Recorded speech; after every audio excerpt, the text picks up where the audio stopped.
El libro de Deuteronomio. Te damos la bienvenida a tu programa Palabras de Vida Eterna. En estos momentos compartimos el libro de Deuteronomio, de Barín.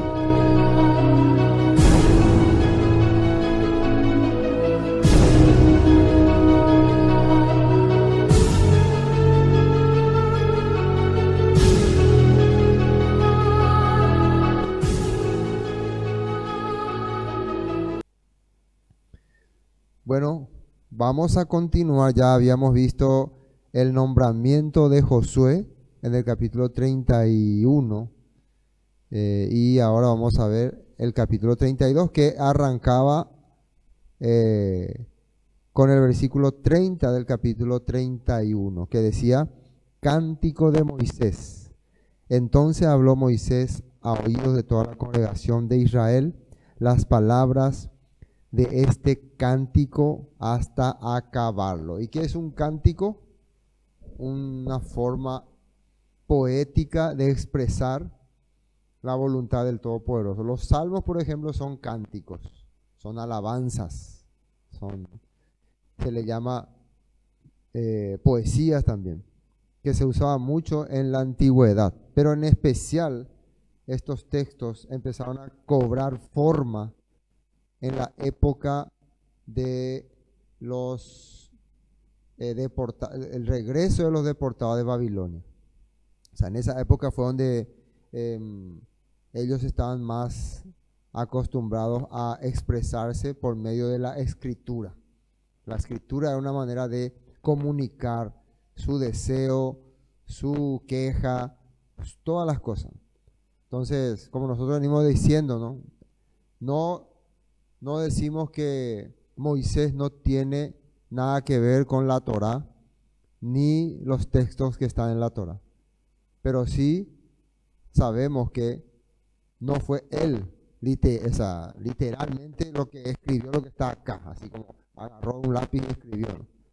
Aunque probablemente algunas cosas sí lo escribió, lo narró, lo escribió, como la vez pasada vimos, en tablilla, porque también dice que le entregó unas tablillas, ¿no? En realidad lo que entregó fue unas tablillas, donde puso reducidamente los decretos y después de eso, a eso se le fue dando forma.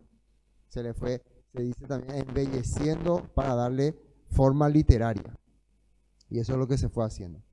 Pero todo esto tiene, de nuestra perspectiva y a través de nuestro maestro Yeshua, inspiración divina. O sea, nuestro maestro Yeshua, cuando empezó su ministerio, él usó muchos de estos textos para enseñar a la gente que estaba a su alrededor, ¿no? Para enseñarle acerca del Eterno, del Creador.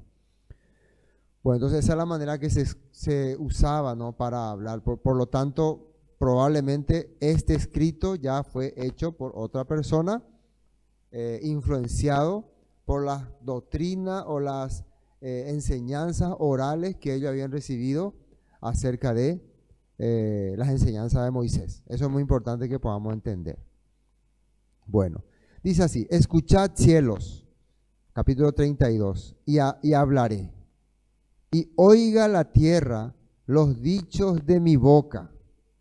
Goteará como la lluvia mi enseñanza, destilará como el rocío mi razonamiento, como la llovizna sobre la grama y como las gotas sobre la hierba. Entonces, de entrada, este cántico está refiriéndose a lo que va a representar para el pueblo las enseñanzas que acaban de recibir. Es como el agua que cae sobre el desierto, sobre las plantas y le da vida. También el profeta Isaías usaba mucho estos términos. Y hay que entender que justamente los textos de Isaías, donde hablas que el agua que cae sobre la tierra, tienen la misma, ¿cómo se puede decir? Mismo género literario, se diría en este tiempo. Entonces podemos darnos cuenta que eran ediciones de la misma época. Ese tema del agua que riega la tierra, ¿no? Porque el nombre del Eterno proclamaré, engrandecé a nuestro Elohim. Él es la roca cuya obra es perfecta. Y acá la palabra roca para los israelitas representaba fortaleza y seguridad. Por eso muchas veces cuando ellos querían alguna protección, se ponían alrededor de una montaña o alrededor de unas rocas, ¿no? Para que puedan ser protegidas. No estaban acostumbrados a, a pelear, inclusive a defenderse a través de las montañas, ¿no?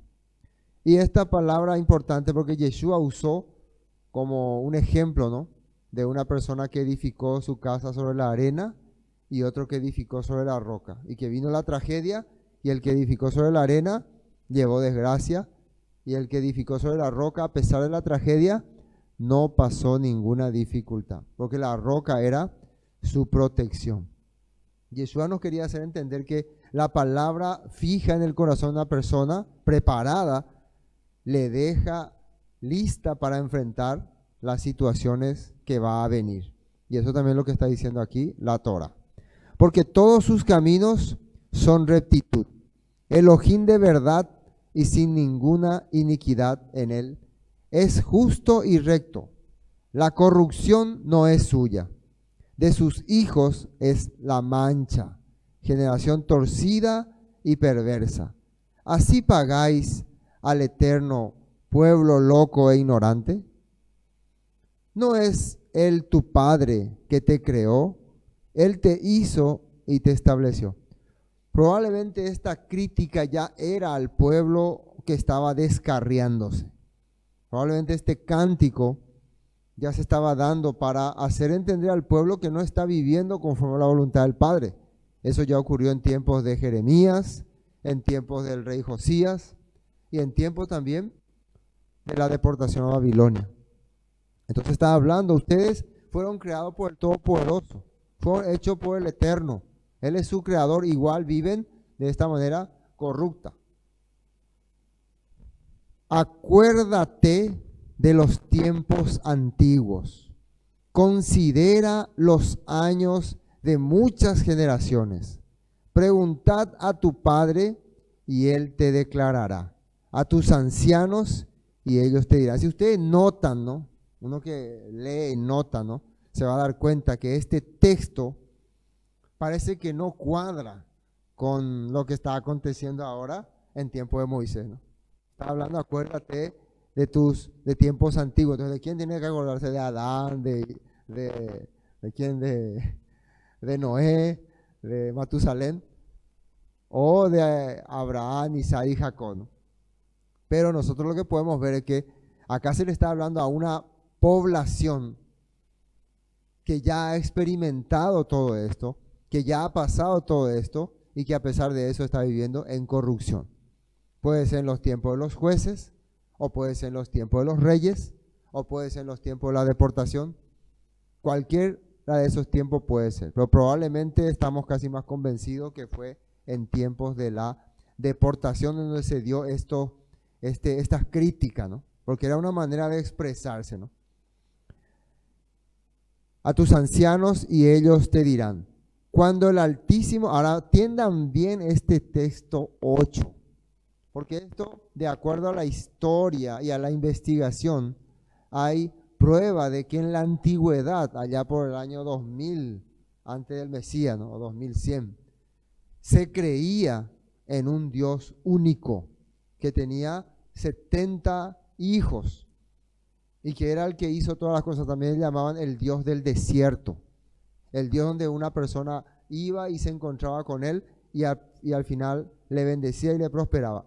Nosotros creemos que ese fue el Elohim de Abraham, que Abraham escuchó esa voz, salió de Ur de los Caldeos y se encontró con el Elohim del desierto y lo adquirió como su Dios, sin darle forma ni imagen. Pero toda la gente de esa región de Canaán le consideraban a esta deidad como el Dios único. O sea, en aquella época ya se sabía que existía un Dios único. Y esto también tiene referencia en los demás pueblos después de muchos años, porque cuando vemos que el apóstol Pablo se va a Atenas, dice que ahí había un altar que se llamaba al Dios desconocido, dice. Al Dios que no tiene rostro, no tiene nombre. ellos también le pusieron un altar, porque ellos sabían que existía, o sea, se hablaba de un ser supremo. Después fueron creándose los dioses locales. Cada dios local tenía su historia. Bueno, ¿qué dice acá? Cuando el Altísimo hizo heredar a las naciones, dice. Está hablando de una frase universal. Esta frase es una frase universal que abarca a todas las naciones. Cuando hizo dividir a los hijos de los hombres, estableció los límites de los pueblos, según el número de los hijos de Israel. Dice en esta versión de Reina Valera. Según esta palabra, cuando el Todopoderoso dividía las naciones, se basó en los hijos de Israel para hacer las divisiones. Pero vamos a ver en esta nota cómo dice. Dice así, Deuteronomio 32. Cuando el Altísimo asignó territorios a las naciones, cuando dividió a la raza humana, fijó los límites de los pueblos según el número, ¿cómo dice acá? De su corte celestial. Esta ya es una traducción más, ¿cómo se dice? Acercada. Porque existe una leyenda, atiendan bien esto, ¿no? De que en la antigüedad vamos a llamarlo así, el dios El, que significa poderoso, ¿no? Tenía su corte celestial y tenía 70 dioses, que acá le llama corte celestial. Otros le llaman ángeles. En Reina Valera le dice Israel, los 12 tribus de Israel. Puede ser que en de esto es lo que después nosotros podemos ver que se formaron las 12 tribus de Israel, y de ahí el Todopoderoso a través de Yeshua nos ha revelado que en el futuro nuevamente la humanidad se restaurará conforme a las 12 tribus de Israel. Por eso que Yeshua le dice, cuando yo venga, ustedes se van a sentar conmigo en el trono para gobernar a las 12 tribus de Israel. Así está escrito, ¿no? 12 tronos, dice, 12 puestos, ¿no? Esto es muy importante para entenderlo. Ya había entonces una mención de un trono celestial y de 12, o sea, acá había 70 naciones, ¿no? 70 naciones. Acá está, este texto dice, así aparece en el rollo del Mar Muerto, que dicen el número de los hijos de Dios, y en la versión griega que dice el número de los ángeles de Dios.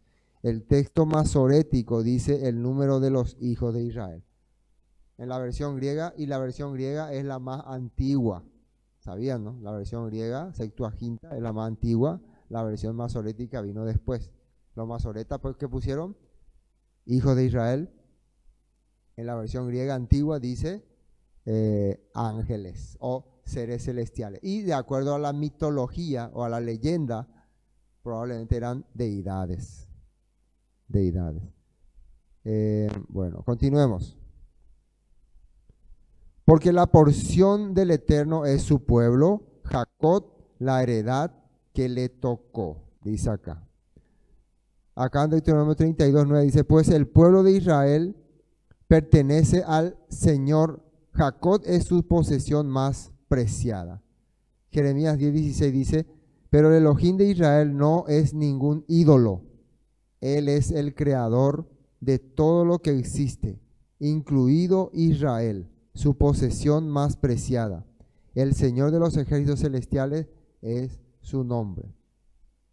Entonces vemos nosotros que este cántico está tratando de hacernos entender que está mezclando la historia universal, que ya se conocía en aquella época, haciendo entender que el Todopoderoso era ese Dios del desierto que se presentó a Abraham, a Isaac y a Jacob, y que a través de el pueblo, a través de los descendientes de Israel, empezó a bendecir a las demás naciones. Eso es lo que el escritor de este cántico está narrando.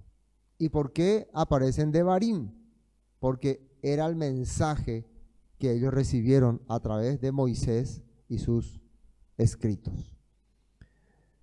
Le halló en la tierra del desierto y en el yermo de horrible soledad.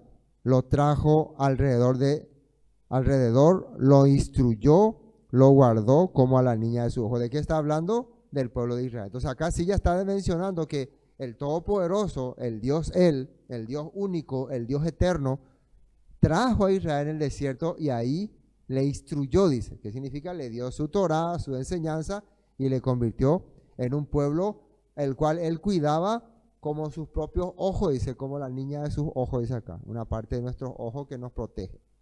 Dice esta nota. Él lo encontró en un desierto, en un páramo vacío y ventoso. Lo rodeó y lo cuidó, lo protegió como a sus propios ojos. Está hablando de su pueblo Israel. Como el águila que excita su nidada, revolotea sobre sus pollos, extiende sus alas, los toma, los lleva sobre sus plumas. Entonces está hablando de una forma poética de cómo el Eterno cuidó a su pueblo durante toda esa travesía que tuvieron en el desierto. El Eterno solo le guió y con él no hubo Dios extraño, dice. Lo hizo subir sobre las alturas de la tierra y comió los frutos del campo.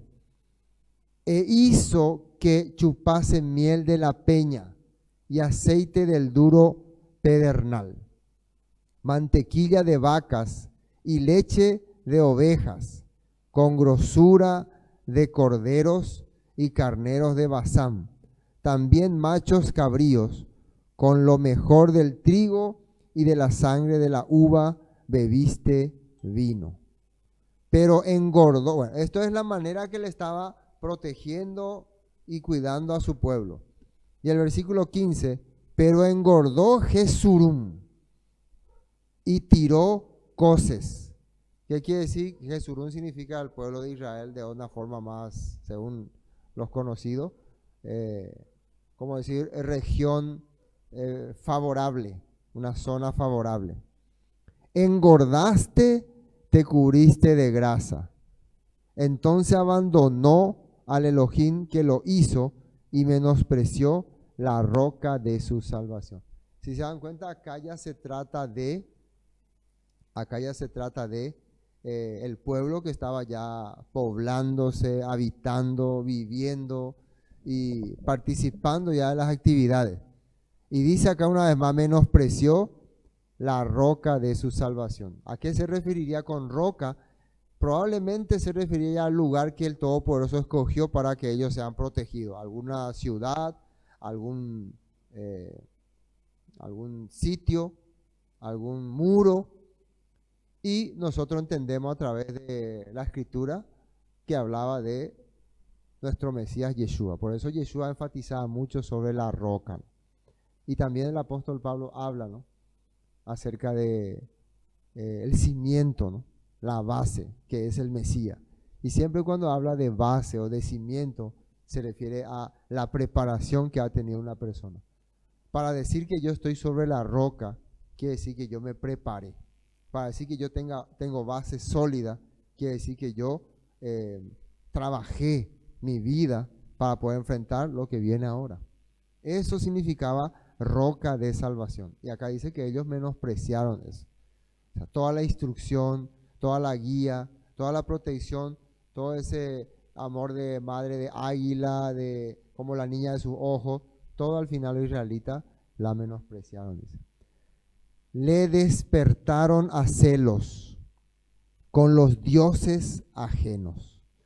Lo provocaron a ira con abominaciones. ¿Qué fue lo que ocurrió? Recuerden que habíamos hablado del Dios el Dios único. Por cierto, ese Dios, dicen algunos que era representado como un toro, que representa la fuerza y el poder. De ahí que en el hebreo antiguo aparece como primera letra el cuerno de un toro, la cabeza de un toro, ¿no? Representa poder, fuerza. Cuando ellos empezaron a habitar las tierras cananeas, los cananeos, diferentes regiones, tenían sus propias deidades, se puede decir sus dioses locales. como Baal, dios Moloch, Dagón y otros dioses, ¿no? También tenía... Bueno, entonces, ¿qué dice que menospreciaron el capítulo 15, ¿no? Menospreciaron la roca de su salvación, que era la protección que el Todopoderoso le había dado.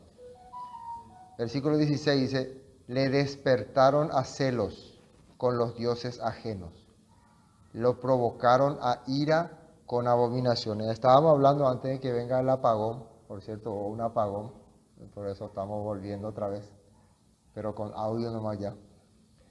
Que los israelitas cuando empezaron a entrar en la tierra de Canaán, en el desierto ellos, a través de Abraham, Isaac y Jacob, y a través de estar en Egipto largo tiempo y después los 40 años en el desierto, adoraron al único Dios, al Dios, el Todopoderoso, y no se sujetaron a ninguna deidad. Ese Elohim, ese Dios no tenía forma, aunque ellos al principio le quisieron dar forma ahí cuando en el monte Sinaí hicieron un becerro, ¿no? Pero en realidad este Dios se le representaba como un toro, pero simbólicamente. En realidad era una fuerza, un poder que estaba en ellos y que se manifestaba con acción. Pero ahí en la tierra de Canaán ellos empezaron a ver a los cananeos adorando otras deidades, rindiéndole culto, haciendo fiestas, teniendo amuletos, todas estas cosas, y empezaron a inclinarse hacia esas deidades. Le despertaron a celos con los dioses ajenos, lo provocaron a ira con abominaciones, sacrificaron a los demonios y no a Elohim, a dioses que no habían conocido, a nuevos dioses venidos de cerca, que no habían temido vuestros padres. Y el 18 dice, de la roca que te creó te olvidaste, te has olvidado de Elohim, tu creador. Y acá aparece el nombre Elohim, o sea, del poderoso, tu creador. Entonces, una vez más le habla de la roca. ¿Qué representa la roca? La protección, el poder. Eso es lo que Yeshua nos quiso hacer entender cuando hablaba de él que edifica su casa sobre la roca. Está protegido por la instrucción. ¿Qué dice acá en este cántico, no? Que el Todopoderoso sacó a su pueblo, le llevó al desierto y allí le instruyó y le preparó y le cuidó. Pero al final ellos engordaron, se llenaron de grasa y empezaron a idolatrar a las deidades paganas que había ahí. Y se olvidaron de la roca que les creó, de su creador. También otra versión dice del que te restauró o te edificó o te formó. 19 dice, y lo vio el Eterno y se encendió en ira por el menosprecio de sus hijos y de sus hijas. Y dijo, esconderé de ellos mi rostro, veré cuál será su fin, porque son una generación perversa, hijos infieles. Entonces el Todopoderoso está, de acuerdo a este escritor, está narrando lo que el Todopoderoso sintió cuando vio que su pueblo se alejó. Y por eso le habrá acontecido varias cosas, invasiones de otras naciones, exilio. Versículo 21, ellos me movieron a celos con lo que no es Elohim. Me provocaron a ira con sus ídolos. Yo también los moveré a celos con un pueblo que no es pueblo. Los provocaré a ira con una nación insensata. Y acá hay una palabra interesante y profética. Dice que, y esto el apóstol Pablo mencionó, ¿no? Creo que acá en esta nota, a ver, acá aparece, sí, aquí aparece, el apóstol Pablo mencionó, dice, Romanos 10:19, también digo, ¿no ha conocido esto Israel? Primeramente Moisés dice, yo os provocaré a celos con un pueblo que no es pueblo. con pueblo insensato os provocaré a ira. Y acá el apóstol Pablo interpreta esto con los gentiles, con los goín que están regresando a la fe, pero que ahora para los judíos no son pueblo. Entonces, esto se ve como una profecía, ¿no? O una narración de que va a llegar el momento en que naciones o otros pueblos que vayan reconociéndole, me van a servir y me van a adorar más que usted, y ustedes van a tener celo. Esto ya está apareciendo aquí en Deuteronomio y Pablo le atribuye esto a Moisés. Bueno, 22. Porque fuego se ha encendido en mi ira y arderá hasta las profundidades del Seol. Devorará la tierra y sus frutos y abrazará los fundamentos de los montes. Yo amontonaré males sobre ellos, emplearé en ellos mis saetas, lanzas. Consumidos serán de hambre y devorados de fiebre ardiente y de peste amarga. Diente de fieras enviaré también sobre ellos, con veneno de serpientes de la tierra. Por fuera desolará la espada y por dentro de las cámaras el espanto.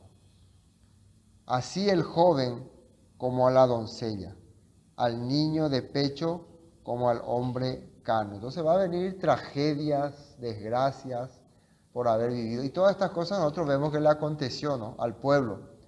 Esto está narrando ya lo que iba a ocurrir, y probablemente el que escribió el escritor, el editor, ya había experimentado estos acontecimientos. Yo había dicho que los esparciría lejos. Eso estaba en el capítulo 30, ¿no? Habíamos visto. Que haría cesar de entre los hombres la memoria de ellos. De no haber temido la provocación del enemigo, no sea que se envanezcan sus adversarios, no sea que digan, nuestra mano poderosa ha hecho todo esto y no el Eterno. Entonces, el Todopoderoso dice, de no haber temido la provocación del enemigo, no sea que se envanezcan sus adversarios. O sea, al final yo los restauré, no permití que ellos caigan totalmente, volví a restaurarle, porque de lo contrario sus enemigos dirían, gracias a nosotros, gracias a nuestro Dios, los derrotamos. Y hay un acontecimiento que aparece cuando los filisteos derrotan a los israelitas por su falta de fe y llevan el arca del pacto hasta el dios Dagón. Entonces los filisteos decían, nosotros hemos derrotado a los israelitas. Se sentían como que hemos derrotado al dios de los hebreos, al dios el dios Dagón es más poderoso. Pero ¿qué ocurre? Le cae una desgracia, le cae unas plagas, unos tumores, unas pestes que hacen que ellos devuelvan el arca. Y después, cuando tratan otra vez de enfrentarse, dice la Biblia que sonaron truenos, relámpagos que caían sobre los filisteos, y al final Israel derrotó a los filisteos. Ese es un acontecimiento que vemos que habla, ¿no?, sobre este punto, que el Todopoderoso, aunque dejaba muchas veces que su pueblo caiga ante manos de los enemigos, solamente para enseñarles su voluntad, pero al final siempre le daba otra vez la esperanza y la liberación a través de un libertador.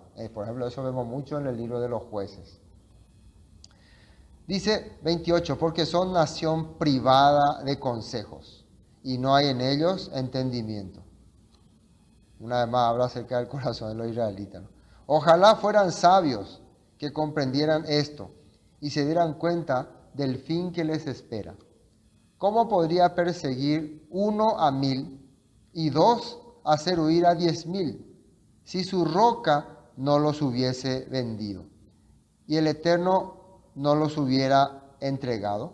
O sea, ellos no van a perder ninguna batalla si es que su líder, la protección, no les entregó. Su protección se derrumbó, su protección cayó, y por eso al final ellos fueron entregados, fueron capturados. Bueno, por la roca de ellos no es como nuestra roca, y aún nuestros enemigos son de ellos Jueces. Dice, porque de la vid de Sodoma es la vid de ellos, y de los campos de Gomorra las uvas de ellos. Son uvas ponzoñosas, racimos muy amargos tienen. Veneno de serpiente es su vino, y ponzoña cruel de áspides. ¿No tengo yo esto guardado conmigo, sellados en mis tesoros?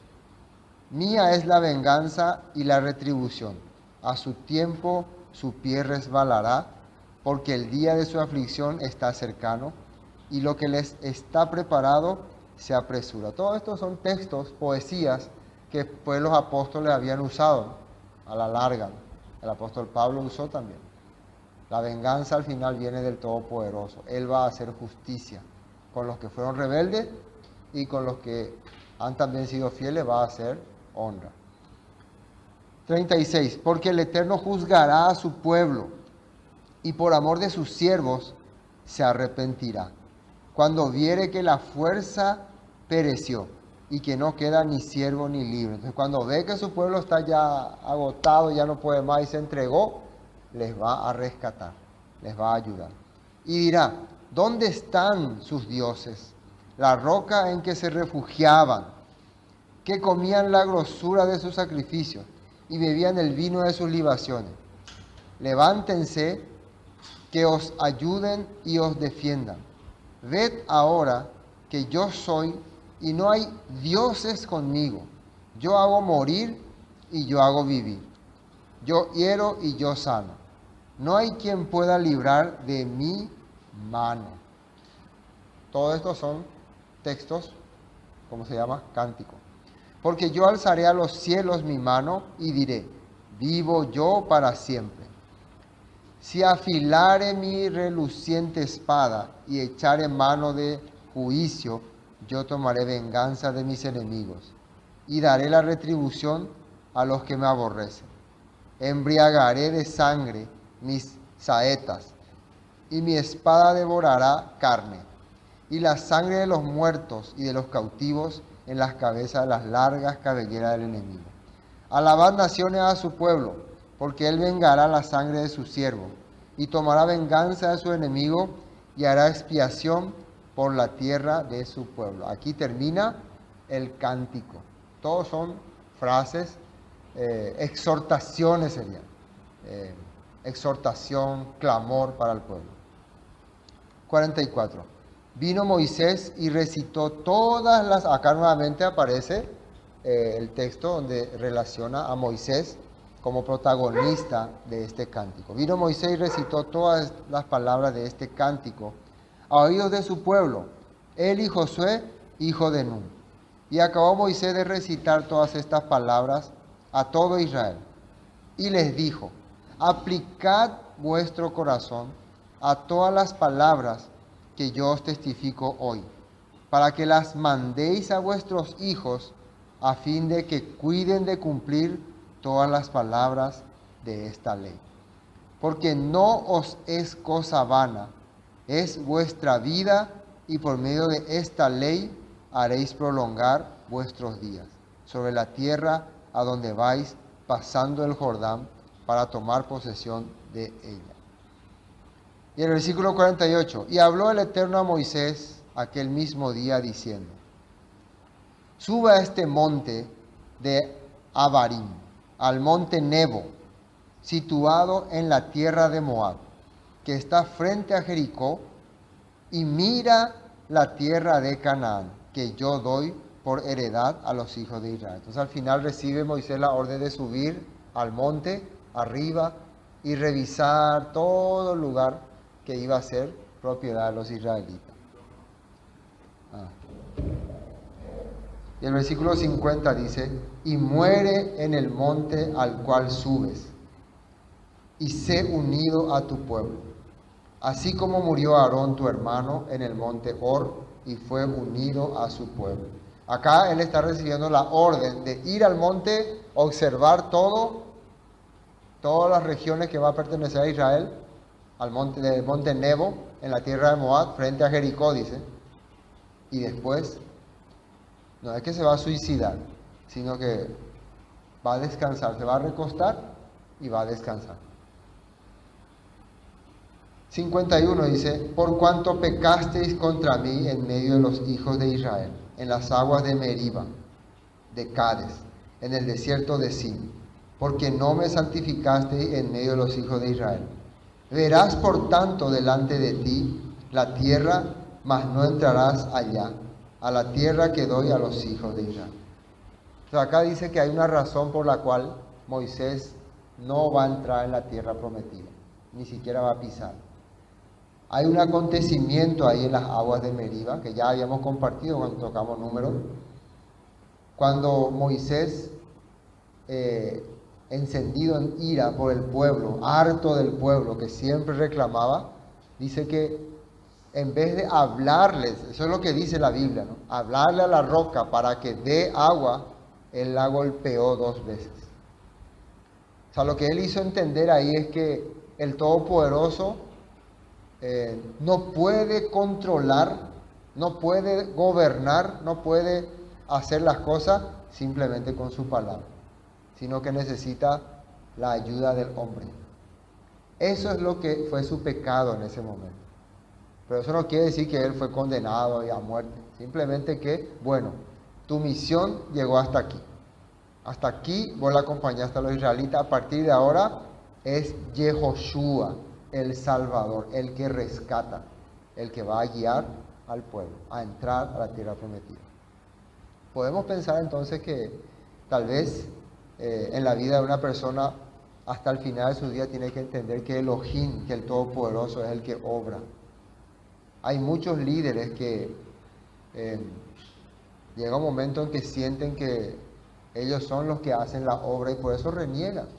Reniegan con los hermanos, reniegan con la gente, reniegan con todo el mundo, porque ellos creen que ellos son los que hacen la obra.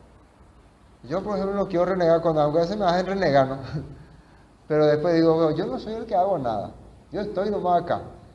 Lo que yo tengo que hacer es transmitir la palabra. Por eso, dile a esta roca que saquen agua. La roca representa la salvación. Vimos muchísimo en este cántico lo que han menospreciado los israelitas. Entonces el agua significa la vida, la palabra. Roca solo no te va a dar vida, pero de una roca que sale agua es vida. La roca te da protección, pero el agua te da la vida. Entonces Moisés en aquel momento reaccionó de una manera incorrecta y por esa razón la consecuencia de esa reacción es que hasta aquí nomás llega Moisés. Pero de la misma manera la Biblia siempre le menciona como gran siervo.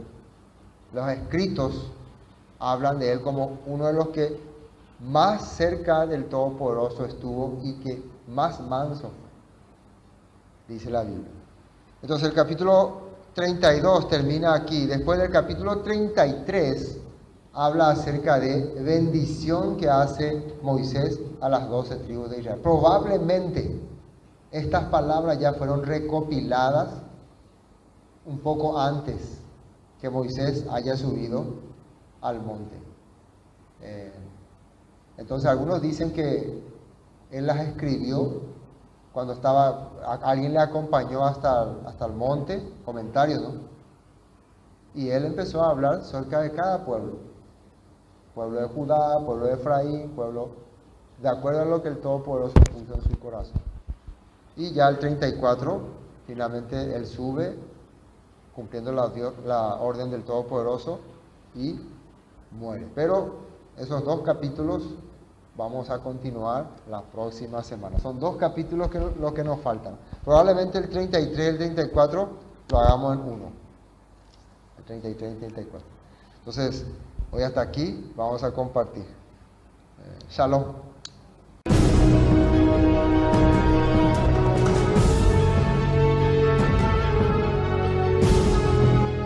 Esto fue Palabras de Vida Eterna, con el estudio del libro de Deuteronomio, de Barim. Bendiciones y hasta pronto.